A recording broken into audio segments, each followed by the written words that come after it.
ٹھاٹھے مارتے سمندر کے لہروں میں گرا ایک چھوٹا سا جزیرہ، جہاں تمام مسلم دنیا کو ختم کرنے کے منصوبے بنائے جا رہے تھے۔ لیکن قدرت بھی اپنے منصوبے بنانے میں لگی ہوئی تھی۔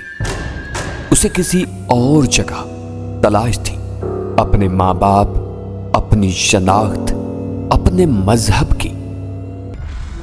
اس نے آنکھ کھولی تو وہ بھیڑیوں کے غول میں پھنسا ہوا تھا جو اسے کچا چبا جانا چاہتے تھے۔ لیکن قدرت اسے ایک اہم مقصد کے لیے چن چکی تھی، محبت، نفرت، سنسنی سے بھرپور لہو رنگ داستان۔ محافظ۔ میں نے تیزی سے جھک کر موزے سے پستول نکالا اور چاند گرے پر گولی چلا دی۔ وہ چیخ کے ساتھ پیچھے جا گرا تھا۔ فائر کی آواز کے ساتھ بھگدڑ مچ گئی تھی، دوڑتے قدموں کی آوازیں آنے لگی تھیں۔ عبید صلاح نے کہا، یہ تم نے کیا کیا؟ ایک کتے کا کام تمام کر دیا۔ میں نے محسوس کیا کہ میں جنون کا شکار ہو رہا تھا۔ جو بھی آئے گا میں اسے مار ڈالوں گا، میں نے چلا کر کہا۔ خوش کر یوسف، عبید صلاح نے مجھے جھنجھوڑا، وہ زندہ ہے۔ مجھے جھٹکا سا لگا اور میں ہوش میں آ گیا۔ میری کانوں نے جان گرے کی آواز سنی جو چیخ چیخ کر آنے والوں کو میرے مسلح ہونے کے بارے میں آگاہ کر رہا تھا۔ میں نے ڈیر ڈان کی دھاڑ سنی، کل دس باسٹرڈ۔ میں نے عبید صلاح کو دھکیل کر دروازے کے ساتھ فٹ بھر کی دیوار سے لگا دیا۔ یہاں سے ہلنا مت، خبردار۔ مجھے جان گرے کی چلانے کی آواز آئی، اسے کچھ نہیں ہونا چاہیے، خاموش رہو، ڈیر ڈان گر جائے، یہاں تمہارا حکم نہیں چلے گا۔ اس جزیرے کا ایک انچ بھی میرے حکم سے خالی نہیں ہے، تم اچھی طرح جانتے ہو۔ جان گرے نے سرد لہجے میں کہا، دیکھو گرے، میرے کام میں مداخلت مت کرو، تم مرتے مرتے بچے ہو۔ اس کے پاس پستول کہاں سے آیا؟ میں نے دیا تھا۔ جان گرے کا لہجہ زہریلا تھا، تاکہ یہ مجھے شوٹ کر سکے۔ اس کم کے ذمہ دار تم ہو، اس لیے کہہ رہا ہوں کہ راستے سے ہٹ جاؤ، میرے آدمی اسے کتے کی موت مار دیں گے، اسے زندہ پکڑنا ہے۔ جان گرے نے اس کی بات نظر انداز کر کے کہا۔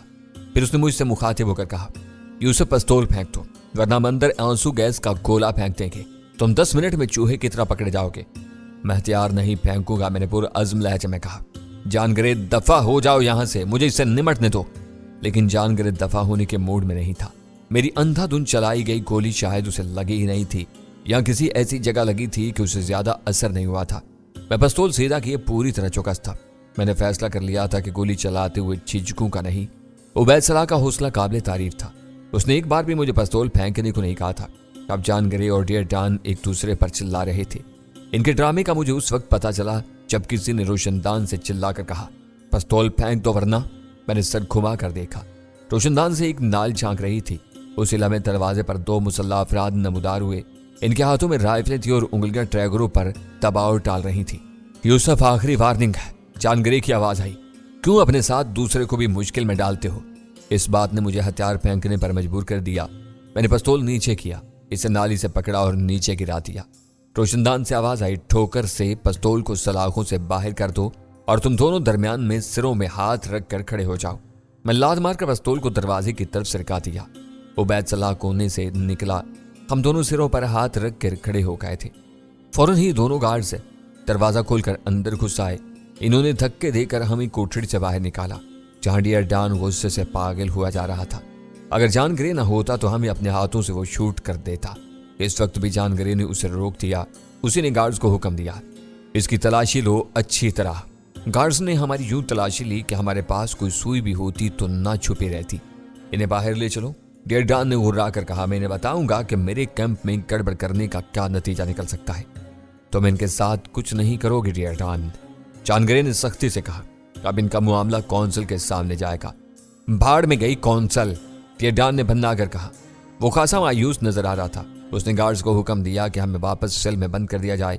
اسی دوران میں گارڈ سیل کے ایک ایک انچ کی تلاشی لے چکے تھے۔ پستول تمہارے پاس کہاں سے آیا؟ جان گرے نے مجھے گھورتے ہوئے کہا۔ میں جہاز ہی سے ساتھ لایا تھا، راستے میں کسی نے تلاشی کی زحمت گوارا نہیں کی، لہذا پستول میرے پاس رہا اور مجھے پاگل کتے نے کاٹا تھا کہ پستول از خود حوالے کر دیتا۔ افسوس کہ میں اس سے فائدہ نہیں اٹھا سکا۔ تم نے کوشش تو کی تھی، جان گرے تلخی سے بولا۔ میرا شکریہ ادا کرو کہ میں اب بھی تمہیں بچا رہا ہوں۔ شیطان کا کسی حال میں شکریہ ادا نہیں کیا جا سکتا۔ चाहे वो कुछ भी करे, मैंने जवाब दिया। बको मत, वो गुर्राया। चल, तुम्हारा फैसला हो जाएगा जब तुमको जजीरे की अदालत के सामने पेश किया जाएगा। मैं किसी ऐसी अदालत को नहीं मानता। तुम लोग सिर्फ दहशतगर्द हो। तुम्हें कोई हक हासिल नहीं है कि किसी पर मुकदमा चलाकर उसे सजा दो। अपने मकरू अज़ाइम पर खुशनुमा पर्दे मत डालो। अचानक डियर डॉन ने मुझे घूंसा मारा। मुझे उसकी तवक्का नहीं थी, इसीलिए मैं धोखा खा गया। हाथ बेहद जानदार था। मेरा मुंह घूम गया। मुझे अपने मुंह में खून का जायका महसूस हुआ। फौरन ही 2 गार्ड्स ने मुझे बाजुओं से जकड़ लिया। डियर डॉन ने अपनी हसरत निकालने के लिए मुझे मजीद खोंसे रसीद किए। खासतौर से उसके सीने पर मारे गए खोंसों ने मेरे लिए सांस लेना मुहाल कर दिया था। जॉन ग्रे ने मुदाखलत नहीं की। गालिबन वो चाहता था कि डियर डॉन का गुस्सा भी किसी हद तक कम हो जाए। इस वक्त वो मुझे बचाना चाहता था, लेकिन उसके बारे में मुझे कोई शुबा नहीं था। उसके ज़हन में मेरे लिए जरूर कोई मंसूबा था जो बहरहाल मेरे मफाद में नहीं था। ले जाओ इन कुत्तों को, डियर डॉन ने हाँफते हुए कहा। मोटापे और कसरत शराब नोशी ने उसे तबाह करके रख दिया था। इनका खाना और पानी बंद कर दो। गार्ड्स हमें धकेलते हुए लाए और सेल के अंदर धक्का दे दिया। मैं बिस्तर पर दीवार के साथ लगकर बैठ गया और गहरे गहरे सांस लेते हुए अपने दर्द पर काबू पाने की कोशिश करने लगा। मुझ पर शदीद नौयत की मायूसी तारी थी। इतनी बड़ी नाकामी के बाद ये मायूसी फितरी थी। मैं अहमद परवरी को मरने से नहीं बचा सका था। जरा सी अदम तोजही ने मुझे नाकाम कर दिया। मैं जॉन ग्रे को मारने में नाकाम रहा था। जज्बात में आकर मैंने न सिर्फ एक अच्छा मौका गंवा दिया था, बल्कि अपने वाहिद हथियार से भी महरूम हो गया। मुझे कोई शुबा नहीं था कि अब मुझे इबरतनाक सजा दी जाएगी। मैंने कज़ाकों के खिलाफ 2 ऐसी कार्रवाइयां की थीं जो इस जजीरे पर इनके इक़्तिदार के लिए चैलेंज की हैसियत रखती थी। एक कैदी की तरफ से ऐसी जसारत को यह हुकूमत बर्दाश्त नहीं करती है। वो तो फिर भी कज़ाक थे। कमबख्त बचा हुआ पानी भी ले गए। उबैद सलाह ने खाली डिब्बे की तरफ देखा। पानी को छोड़ो यार, मुझे तो अपनी आफियत खतरे में नजर आ रही है। तुम कनूती हो रहे हो, ऐसा करो सो जाओ। जब उठोगे तो दिमाग ताज़ा होगा और मायूसी के ख्यालात गायब हो चुके होंगे। उसने मशवरा दिया और खुद भी बिस्तर पर लेट गया। मेरा तजर्बा है, अगर खाने पीने को ना मिले तो इंसान को सोकर वक्त गुजारना चाहिए। इस तरह भूख प्यास का एहसास कम होता है। सोकर हम वो वक्त गवा देंगे जो इस मुसीबत से बचने के लिए इस्तेमाल कर सकते हैं। दोस्त, मुसीबत से बचाव की कोई सूरत नजर नहीं आ रही है। उसने सर्द आह भरी। कम अज कम फौरी तौर पर नजर नहीं आती, इसलिए बेहतर है कि परेशान होने के बजाय सोकर वक्त गुजारो। जब वक्त आएगा तो देख लेंगे। मैं बिस्तर पर दराज हो गया। उबैद सलाह तो कुछ देर बाद ही खराटे लेने लगा था। सो तो मैं भी सकता था, लेकिन सोना नहीं चाहता था। मैं इन मामलात पर गौर करना चाहता था। न जाने क्यों मुझे यकीन था कि जॉन ग्रे किसी खास वजह से मुझे जिस्मानी तौर पर नुकसान नहीं पहुंचाना चाहता। जब हम सफर कर रहे थे तो उसने मुझे अपने कैबिन में बुलाया था और यह बात कही थी कि वो मेरे माजी से वाकिफ है। उसने ये बात पूरी यकीन से कही थी। आखिर उसे कैसे मालूम हुआ कि मैं एक बेमाजी शख्स था? मेरा पस मंजर मायूसी धुंधालूद सुबहों जैसा था। मेरे माजी में ऐसी क्या बात थी कि जॉन ग्रे जैसे शख्स इसमें दिलचस्पी ले रहा था? और मेरे ख्याल में इस दिलचस्पी की एक ही वजह हो सकती थी, यानी दौलत। का मुझे अपनी जज्बातियत पर अफसोस हो रहा था। अगर मैं जरा सी समय से काम लेता तो जॉन ग्रे से रायतें हासिल कर सकता था। मैं इस जेल से निजात पा लेता। मेरे हाथ पैर हिलाना तो मुमकिन होता। अब मैं कोठड़ी में कुछ भी नहीं कर सकता था। मेरे मुंह से बेइख्तियार चीख निकली थी। ट्रक बिल्कुल कार के सीध में आ रहा था। ब्रेक लगाने का कोई फायदा नहीं था। ट्रक तो नहीं रुक सकता था। अब तसादुम लम्हों के बाद थी। मैंने आंखें बंद कर ली थी। इसलिए में ड्राइवर ने कार लहराई। ताकतवर मर्सिडीज का इंजन ने इसे लम्हों में फुटपाथ पर चढ़ा दिया। मैं उछलकर बाएं तरफ दरवाजे से जा टकराया था। कार ने फुटपाथ के साथ उगी झाड़ियों को रौंद कर रख दिया था। जब मैंने आंखें खोली तो मौत आए टैंकर की सूरत में हमें छूती हुई गुजर गई थी। ड्राइवर ने कार को फुटपाथ से उतारा और महार से ब्रेक लगाकर इसे काबू कर लिया था। ड्राइवर ने कार को दोबारा फुटपाथ से उतारा और महार से ब्रेक लगाकर इसे काबू कर लिया। जैसे ही कार रुकी, हसन अली ने झपट कर डैशबोर्ड के खाने से दूरबीन निकाली और घूमकर ट्रक को देखने लगा। शायद इसका नंबर पढ़ने की कोशिश कर रहा था। फिर उसने मायूसी से दूरबीन पटक दी। लानत हो, प्लेट ढीली कर दी। नंबर पढ़ा ही नहीं जा रहा है। एक और कोशिश, मैंने हंसकर कहना चाहा, लेकिन मेरी आवाज लर्ज रही थी। जाहिर ट्रक जिस अंदाज से हमारी तरफ आया था तो इससे तो यही लग रहा है। हसन अली फिक्रमंदी से बोला, इतने बड़े ट्रक शहर में कभी इस रफ्तार से ड्राइविंग नहीं करते और ना ही इनकी नंबर प्लेट ढीली होती है। अगर ड्राइवर फुटपाथ पर कार ना चढ़ाता तो इसने हमें मार ही दिया था। मुझे ड्राइवर का ख्याल आया जो स्टीयरिंग पर सर रख के बैठा था। इसका बदन अभी तक लरज रहा था। इसने पेशा महार से काम लेकर हमें बचा लिया था, लेकिन ये इंकिशाफ उसके लिए खौफनाक था कि किसी ने हमें जानबूझकर मारने की कोशिश की थी। बौखलाहट में हसन अली को भी ख्याल नहीं रहा था कि इसके सामने ऐसी बात नहीं करनी चाहिए थी। उसे आए हुए अभी सिर्फ 6 महीने हुए थे और वो बेचारा 2 हफ्ते अस्पताल में भी गुजार रहा था। इसका खौफजदा होना लाजमी था। चलो यार गाड़ी चलाओ, हसन अली ने उसके शाने पर तबकी थी। मुझे तुम मुआफी रखें साहब, वो बोला। मेरे छोटे छोटे बच्चे हैं और मेरे बाद मेरी बीवी बच्चों को संभालने वाला कोई नहीं है। मैं इस नौकरी से तो रहा, मुझे नौकरी से फारिग कर दे जनाब। तो क्या यहीं फारिग कर दे? हसन ने झल्ला कर कहा, गाड़ी चलाओ। बादल नुखासर ड्राइवर ने कार आगे बढ़ा दी थी। जबरदस्त झटकों और झाड़ियों की रगड़ ने कार का कुछ नहीं बिगाड़ा था। शायद चंद खराशें आई थी। इसका इंजन इसी तरह हमवार था, लेकिन ड्राइवर का खौफ के मारे बुरा हाल था। हद ये कि उसने स्कूल के बाहर मुझे छोड़कर जाने से इनकार कर दिया। लो जी, रास्ते में कोई और ट्रक मिल गया तो मैंने तो मारा जाना है।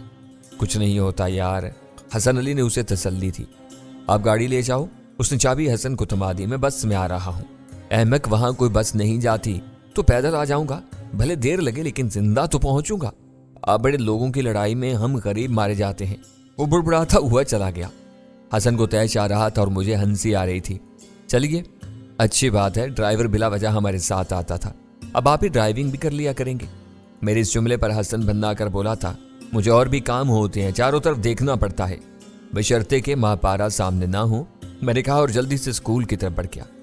पर खुदार शाम को जिम्नाजियम में मुलाकात होगी, हसन ने पीछे से पुकार कर कहा था। इस शाम हसन और महापारा के दरमियान एक मीटिंग हुई जिसमें मुझ पर होने वाले हमलों से पैदा होने वाली सूरत-ए-हाल पर गौर किया गया था। मैं एक सामी की हैसियत से मीटिंग में शरीक था, लेकिन मुझे बोलने की इजाजत नहीं थी।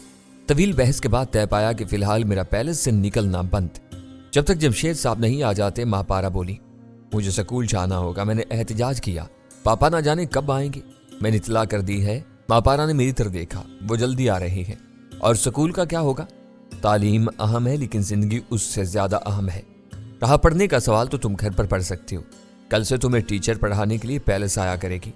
अब मैं आगे क्या कहता? मैं पैलेस में कैद होकर नहीं रहना चाहता था। अपनी उम्र का एक बड़ा हिस्सा मैं पहले ही पैलेस की 4 दीवारी में गुजार चुका था। अब मैं आज़ाद फिजाओं में रहना चाहता था, जहां कोई निगरानी करने वाला ना हो। स्कूल मेरे लिए आज़ादी का मफहूम रखता था। आम बच्चे स्कूल जाने से हिचकिचाते हैं क्योंकि घर इनके लिए प्यार, तहफ़्फ़ुज़ और आज़ादी का दर्जा रखता है। मेरे लिए मामला बरक्स था। हालांकि पैलेस में मुझे हर किस्म की आज़ादी मुयस्सर थी, हर आसाइश मेरी दस्तरस में थी। पैलेस की हद में तफरीक के बेशुमार सामान थे, इसके बावजूद मुझे यहाँ घुटन और पाबंदी का एहसास होता था। मैं बाहर जाना चाहता था, लिहाजा जब मुझे स्कूल में दाखिल कराया गया तो मैं ज़ौक़ शौक़ से स्कूल चाहने लगा। मैं कभी छुट्टी नहीं करता था, बल्कि मेरा बस चलता तो छुट्टी के दिन भी स्कूल चला जाता। इसके अलावा मुझे पैलेस से निकलने की इजाज़त नहीं थी। पैलेस जिस इलाके में था, वहाँ के मकीन एक दूसरे से ताल्लुकात रखने की ज़रूरत महसूस नहीं करते थे। इनकी सारी दिलचस्पियाँ इनके घरों में इन्हें मुयस्सर थी। वहाँ के बच्चे भी बच्चे नहीं थे। वहाँ गलियों में शाम के औकात में भी शाज़ो नादिर ही बच्चे नजर आते थे और गलियों सड़कों पर खेलने का सवाल ही पैदा नहीं होता था। पार्कों में या तो शीर ख्वार बच्चे होते थे जो अपनी आयाओं के साथ आते थे, या फिर बूढ़े जो चहल कदमी के लिए निकल आते थे। पैलेस के दाएं तरफ वाक़े एक अलग 4 दीवारी के अंदर नारियल और ताड़ के दरख्तों से घिरा वसी और रीज और हसीन स्विमिंग पूल था। इस शक्ल में 2 जुड़े हुए दिलों जैसा था। इसमें हम वक्त शफाफ नीला पानी चिलमिलाता रहता था, जिसे एक बाकायदा सिस्टम के तहत साफ किया जाता था। 4 दीवारी में होने की वजह से पैलेस की खवातीन भी यहाँ से बेफिक्री से स्विमिंग किया करती थी। ज़हरा बेगम और महापारा अक्सर तैराकी के लिए स्विमिंग पूल में जाती थी। मुझे तैराकी महापारा ही ने सिखाई थी। जब मैं 5 साल का था, वो मुझे अपने साथ स्विमिंग पूल ले जाती थी। क्योंकि इस वक्त मैं बच्चा ही था, इसलिए इन्हें कोई झिझक महसूस नहीं होती थी। मैंने तैराकी सीखने में हैरत अंगेज तेजी दिखाई थी और चंद महीने में पूरे एतमाद से तैराकी करने लगा था। इसके बाद जब भी महापारा जाती थी, मैं इनके साथ ही जाता था। 7 साल की उम्र तक उन्होंने मुझे अकेले तैराकी नहीं करनी थी।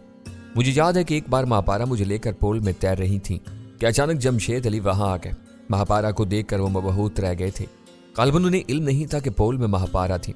मेरे पापा चिल्लाने पर महापारा चौंकी और जमशेद अली को वहां पाकर उन्होंने खुद को जल्दी से पूल की दीवार से लगा लिया और बरहमी से बोली, आप यहाँ क्यों आए हैं? सॉरी। जमशेद अली शर्मिंदा होकर पलटे। मुझे मालूम नहीं था कि यहाँ तुम हो। वो आगे बढ़े, फिर रविश पर रुक कर बोले, महापारा तुम बेहद हसीन हो। ये कहते ही वो वहां से चले गए और महापारा का चेहरा सुर्ख हो गया था, न जाने हया से या गुस्से से। जब मैं 10 साल का हुआ तो महापारा ने मुझ पर भी पाबंदी लगा दी कि मैं इनके साथ तैराकी नहीं कर सकता। लेकिन क्यों? मैंने एहतिजाज किया। मुझे आपके साथ तैरना अच्छा लगता है। वो हंसी। इसलिए कि अब तुम बड़े हो रहे हो। اس سے کیا ہوتا ہے؟ میں احمقانہ انداز میں بولا۔